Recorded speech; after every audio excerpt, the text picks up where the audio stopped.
Well, good morning. The time being 9 a.m, I declare open the general meeting for the Gladstone Regional Council for Tuesday, the 3rd of March 2026. The first item on the agenda is apologies, and we have received an apology from Councillor Churchill, who's with his family celebrating his wife's birthday in Canberra. So I'll have a mover for that apology be received, please. Thank you, Councillor Holsheimer. Seconded, Councillor Cameron. All in favour? Thank you, and happy birthday, Sue.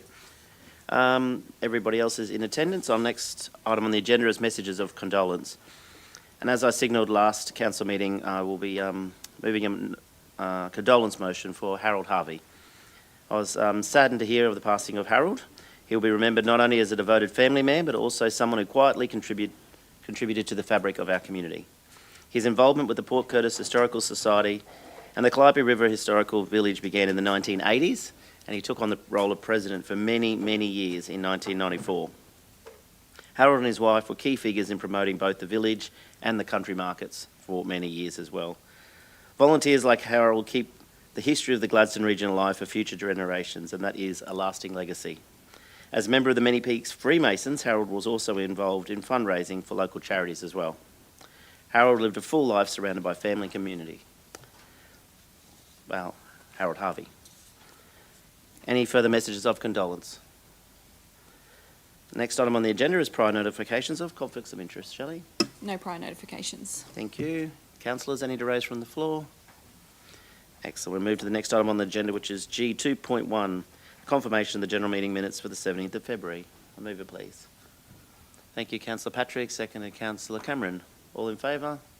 Motion is carried. We have no deputations this morning. Before we move to the deputations, I'll move back to the Mayor's statement. And of course, we had the Agnes Water Community Forum held on the 18th of February. And thank you to the members of the Agnes Water community. We can always rely on the smaller regions, rural areas in our communities to turn up, whether it's in the Boyne Valley, whether it's in Mount Larkham, or whether it's in Agnes or Rosedale, or coming up in Baffle Creek when is Baffle? Baffle's coming up very shortly as well. So we can always expect a big turnout for the community there. So thank you for the Agnes Water community for turning up to the community forum. Of course, that same weekend, Agnes Blues Roots and Rock Festival. Thank you, Councillor Churchill and McClintock, for opening that festival on behalf of Council. We also had our Youth Council meeting last night here in the Gladstone Regional Council chambers, and I'd like to congratulate Zachary Pulido and Samantha Steamson. Zachary was elected as the chair and Samantha as the vice chair of our Youth Council, and we have a fantastic team and a fantastic Junior Youth Council this year as well, so fantastic to see that happening. Mary Poppins is happening at the Gladstone Entertainment Convention Centre from the 6th of March. Jump online and get your tickets. We have, as I said, the Baffle Creek Community Forum is on the 7th of March. It's a very busy day. It's also the opening of the Boyne Tenham Sharks Football Clubhouse, which very pleased to help contribute $2.5 million through the federal government with our advocacy from Council. Rosella Park School Bus is also being handed over with Variety Queensland, thanks to the good work of Greg Cleese, another local community champion who's always out there raising funds. On Saturday the 8th of March, not only is it my granddaughter's birthday, but it's also International Women's Day. We have the event at the Uralla Sports Club with Zonta International, and then the following day on the 9th of March is the International Women's Day event at the Gladstone Entertainment Convention Centre with the GEA, and Councillor Patrick will be speaking at that event on the 9th. And just one more future event coming up, of course, we've got Mount Miriam Vale Rodeo. I believe it's the 11th of April, and EcoFest is happening on the 7th of June as well at the Tondoon Botanic Gardens. And don't forget, we're celebrating Parks Week right up until the 8th of March as well. So lots happening in the Gladstone region. And I haven't even mentioned Easter in Gladstone. There's plenty of opportunity to mention that in the next few council meetings. The next item on the agenda is our officers' reports. G4.1 is our Access and Inclusion Plan 2025 December report. Hand over to the General Manager of Community and Lifestyle, Kylie Lee, and welcome Jacqueline as well. Thank you. Thank you, Mr Mayor. Thank you, councillors. Yes, thanks, Mr Mayor. I am joined by our Team Leader of Community Development, Jacqueline Iwasaka, this morning, and we're really proud to present the 6-monthly progress report for Council's Access and Inclusion Action Plan. We're right in the middle of delivery of this plan now, and there's some exciting updates that we can provide to you today. I'd like to take a few moments just to celebrate a few of those achievements, if I may, and thank our team who are constantly thinking about access and inclusion as we deliver our daily services for the community. I'd also like to acknowledge some of our external stakeholders that also support us in this work. A big shout out to the Disability Community Network and the broader community who help input into our plan and give us advice, ongoing advice, which is really great. So Council delivered its first annual Access and Inclusion Forum in September 2025, which shared the progress and gathered feedback and strengthened our relationships within that network. We've had some great improvements at GECC that have been implemented and already utilised. So we've had our accessible stage ramp in our main hall, and also the Auracast assistive hearing technology, which is now available in the hall and also in our theatre space. In November, the Gladstone Regional Youth Council led a project to install an accessible drinking fountain at Lions Park in Boyne, and it was our young people who really advocated for that access and inclusion project, which is really great to see. And also I'd love to congratulate Jacqueline, who's just returned from our National Congress, which was part of a community of practice for the Australian Local Government Association Disability Community of Practice, sorry. And she had the opportunity to share some of the great work that's happening in our space to a national audience, but also to learn what's happening in other communities. And I'd like to hand over just to allow Jacqueline some space to talk about that national experience. So thank you, Jacqueline. Thanks, Kylie. So I was selected as a member of ALGA's Disability Inclusion Community of Practice. So this group brings together 35 council officers from across the nation, from 35 different local governments. And the purpose of that is to share knowledge, to help ALGA reinvigorate their guide for local government, and also to share that best practice and really lift the work that we're doing. So it was really excited to be able to go down to Adelaide for a face-to-face meeting and really meet some passionate people and learned so much. So I'm looking forward to sharing that with everyone as well. Thank you, Jacqueline. I don't mind at all. Thank you.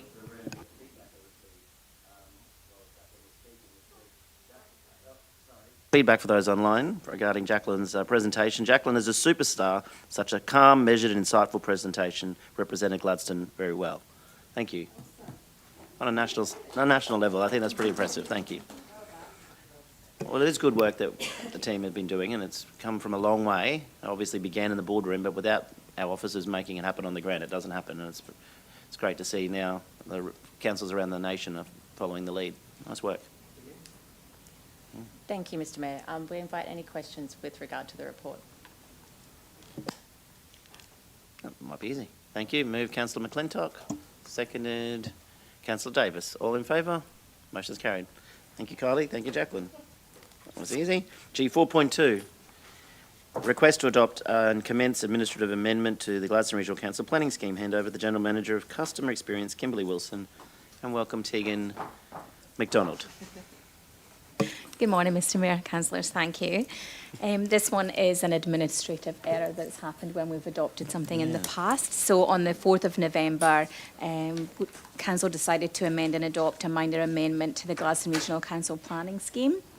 Upon adoption, it was identified that an incorrect version of the local government infrastructure plan was attached. It's really that simple. It's just to rectify an attachment error. Yes, and so how do we correct the minutes for that meeting at the same time?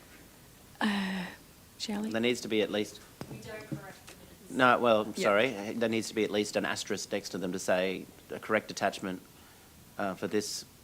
Because in 10 years' time or 5 years' time, someone can look back on that meeting and assume that that attachment is correct when it wasn't. So it needs to be at least an asterisk to say this was amended on today's date, 3rd of March, so that people can access. It's a planning scheme amendment. It's important, and that's where legal battles begin.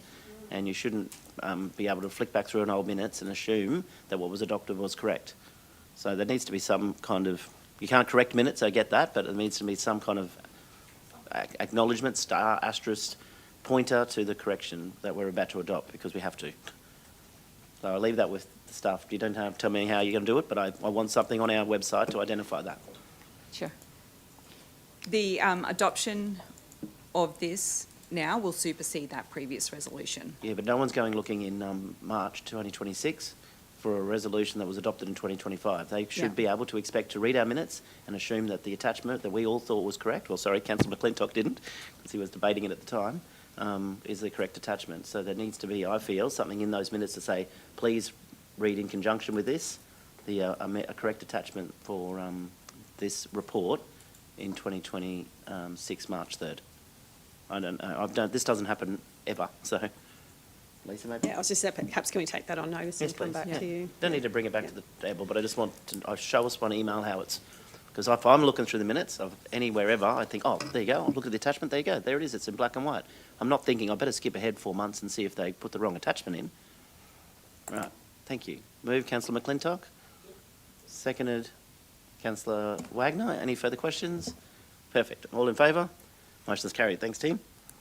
Let's move to G4.3, request to adopt a temporary planning instrument for the Gladstone Regional Council planning scheme. Back to you, Kimberly. Thank you. Yeah, unfortunately, this is another error on our part. Another wrong version was attached. On the 21st of January, we adopted a temporary local planning instrument for the biodiversity overlay, and during ongoing work on that overlay, a major amendment, it was identified that the superseded version of the temporary local planning infrastructure was incorrectly attached. Same mistake. We do apologise. This is to rectify that. That's fine. Thank you. Can I have a mover, please? Thank you, Councillor Holsheimer. Seconded, Councillor Cameron. All in favour? Motion is carried. Can we do the same with that one as well, please? Legends. Thank you very much. We'll move on to G4.4. Thank you, Tegan. Thank you, Kimberly, which is Child Safety and Wellbeing Policy, and I'll hand over to the Acting General Manager of Finance, Governance and Risk, Tanya Wally. Thank you, Tanya. Oh, and welcome, Vicky Hankinson.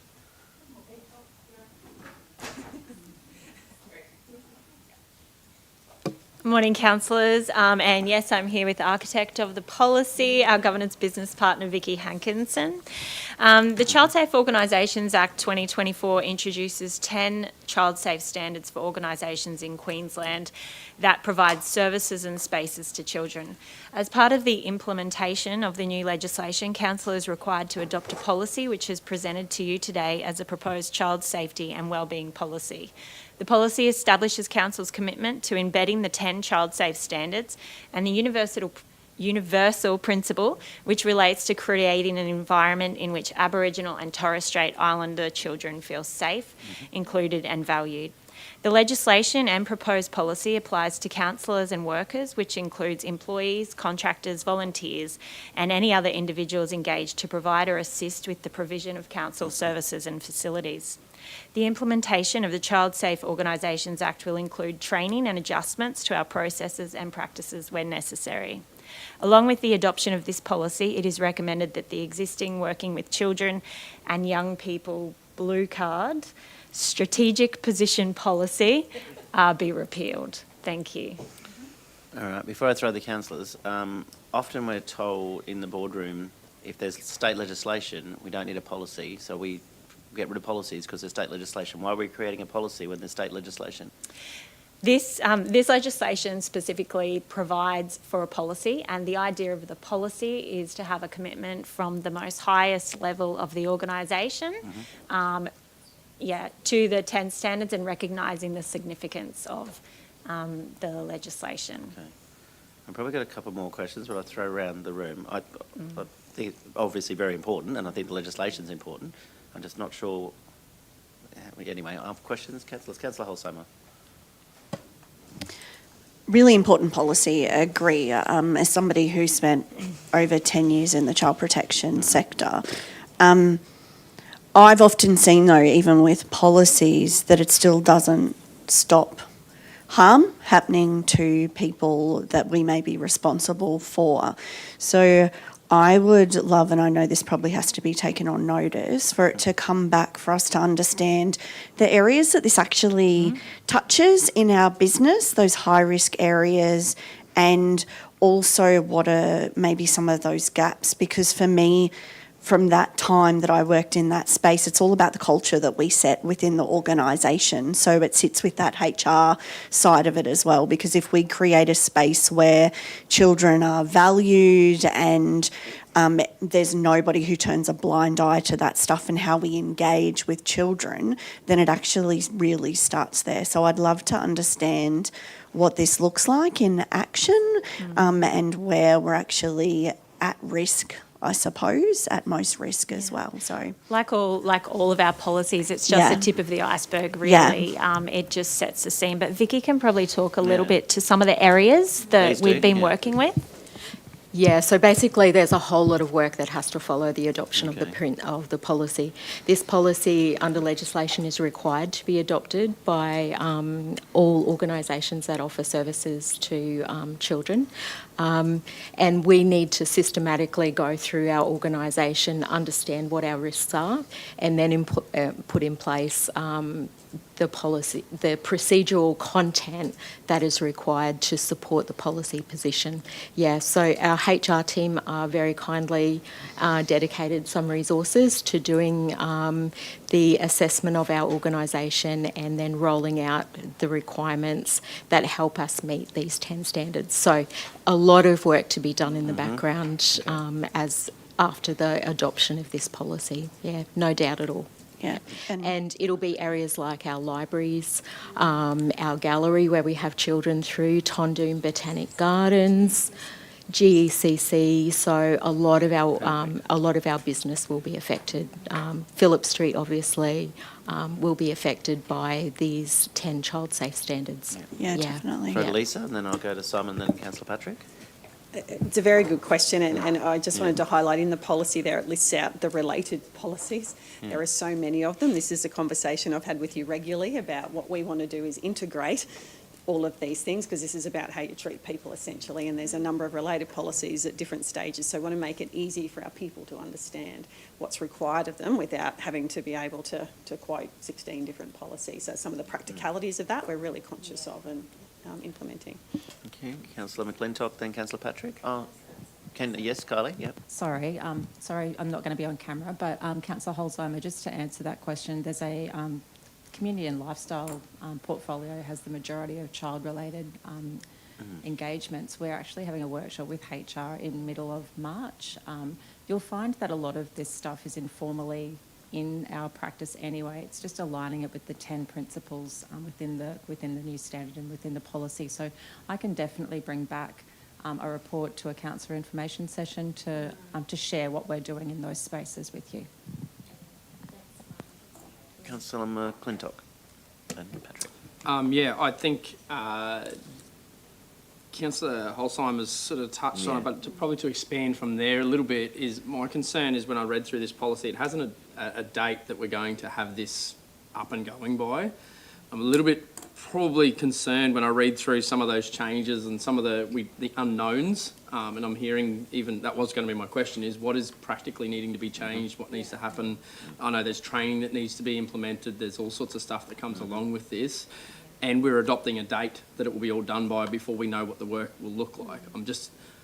I don't want to find us in a position where we've overcommitted ourselves to what this actually looks like and not be able to outwork our own policy that we're adopting today. Is that date achievable from what you understand, or is that still unknown? Are you talking about the reportable conduct date? There was a 1st of July or Yes. something I read in there. The legislation actually requires organisations to commence reportable conduct to the Commission commencing 1 July, I believe, of this year. Okay. Regardless of how far in we are in working through the business to understand that date is set in legislation, and all organisations must report reportable conduct by that date. So there is no capacity for us to move that date. Legislatively, we must start reporting reportable conduct by the 1st of July. All right. Yeah. Okay, so then I guess my question is, do we anticipate that we've got the capacity to outwork this before then? That's kind of how long's a piece of string? In terms of reportable conduct, Yeah. definitely. Okay, great. Yeah, that is not an issue. Reportable conduct, it's got a very clear definition, and that will obviously be one of our priority areas to make sure that our people understand the definition of reportable conduct, and if they observe it, the process of reporting it. So that will be one of our priority areas. So I do believe that we have the capacity to be able to be across reportable conduct by the legislative due date. Yeah, and Appreciate that. Thank you very much. I just wasn't sure what that date meant and what reportable Yes. conduct. Was that reporting on us having it done and what it looks like for ours, or was it just No, specifically no, it's- incidences and stuff like that? It's just if a child has experienced harm, we need Correct. to report Okay. it. No, that's Yeah. great. And I think most of my other questions are around some of those things that you don't have probably quite outworked yet and some of those unknowns. So happy to have that come back and get a bit more clarity on that. Councillor McClintock, just to add to that, most of the facilities have some of Yep. this stuff in place already. It's a Great. priority for us. Yeah. Keeping Yeah. children safe is the utmost priority. So we have a lot of this stuff already in place. It's just formalising it Yep. to what what the state standard is now. Great. So I don't think we'll have any issue in having that work done by the reportable period either. Lovely. Thank you. Thank you. Councillor Muscat. Thank you, Mr. Mayor. And just wanted to see if I could move the officer's recommendation. Yep. And also, I guess, just highlight that this is a whole of sector approach anyway, and this applies to everyone that works with children. And I know that the sector has been working on this to be ready for the deadline. So, and we have discussed this also probably not that long ago when we talked about the increase in compliance work that we have to do, and this was mentioned as one of those examples. So thank you. And yeah, it'll be, if you want to come back, maybe not you guys, but Kylie, as maybe sometime what we've done, what changes have been made, or if there's any other resources that we need to consider, that'd be great. But thank you. Lisa? Just also, Carly Quinn will probably be part of that conversation. There's a big responsibility for people services, so we could do that together. There's a crossover for our people and crossover for our facilities. Yeah. Lovely. Thank you. Any other questions or comments? I think mine were all answered now. It's probably very appropriate the departments that were mentioned, as in Kylie's department, which have a lot of, with our events team, and as you said, the gardens and the libraries, First Five Forever. I mean, that makes sense. But when you adopt a policy, it affects the whole of the organisation, and I'm thinking of like the grader driver probably isn't necessarily interacting with children while he's on the grader on Lomead Road or wherever. But yeah, Parks Department maybe, certainly in Tondoon Gardens. So yeah, I'll look forward to seeing the details of how it's going to be rolled out. But it's a very important policy. Thank you, Vicky. And if councillors are looking for more information, there is a lot of information and checklists on the website for if you want a more detailed read. They have done an excellent job in providing organisations with the support material needed. So as a result, our process has been very much expedited by the tools and information that's been made available to us. Really. Any further questions, councillors? The motion is moved by Deputy Mayor, seconded by Councillor Davis. All in favour? Motion is carried unanimously. Thank you. Thank you, Tanya. Thank you, Vicky. We move to councillor reports. I don't have any written councillor reports. Do we have any verbal councillor reports this morning? Councillor Patrick. Thank you, Mr. Mayor. I just wanted to highlight something new that is happening with Gregham. So I've been fortunate enough to hold a couple of the panel discussions with our Martin Hanson awardees, and also one of the late nights. So the late nights at Gregham have started. It was highly successful.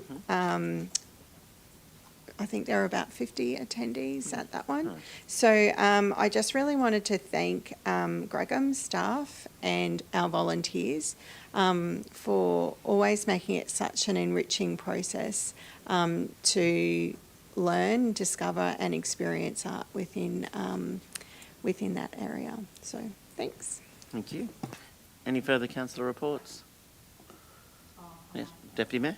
I just wanted to mention that last week, myself and a couple of my fellow councillors, Councillor Leanne, Simon, and I think that's it. We were at the GRT, the Gladstone Region Together Storytelling Day, and we had representatives from not just the state government but the federal government. So, and they were very impressed about all the presentations and all the things that our region does in the social services space.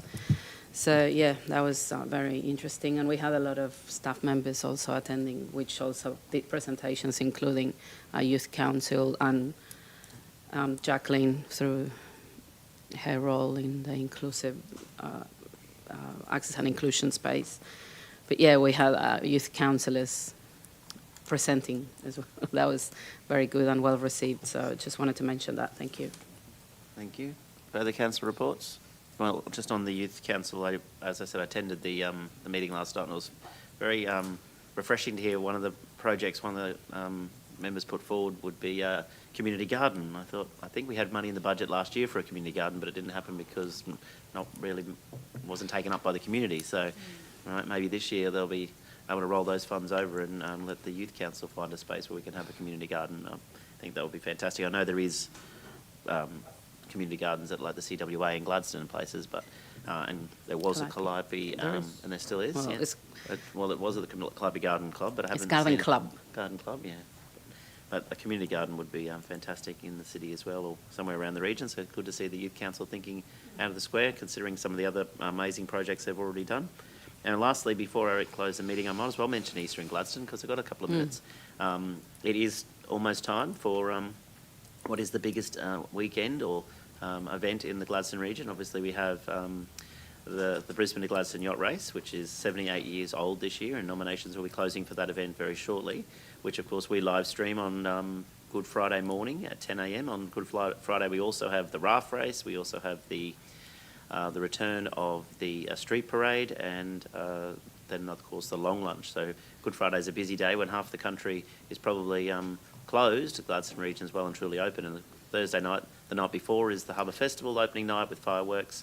And Saturday we have the Seafood Festival in the B2G Village. Sunday we will have the Line Crossing Party with the Hamilton Band, and the presentation of the trophies will happen at the Gladstone Yacht Club for the Brisbane to Gladstone Yacht Race on Easter Monday at 10:30 a.m. And we do have a very special guest coming to Gladstone this year, which we'll be able to announce in the next couple of weeks exactly who that is. That is fantastic to be here to help us celebrate the arrival of the Brisbane Gladstone fleet. And at 9:28, there's no urgent business, no notice of motion, and no confidential items. Declare the meeting closed. Thank you for your attendance.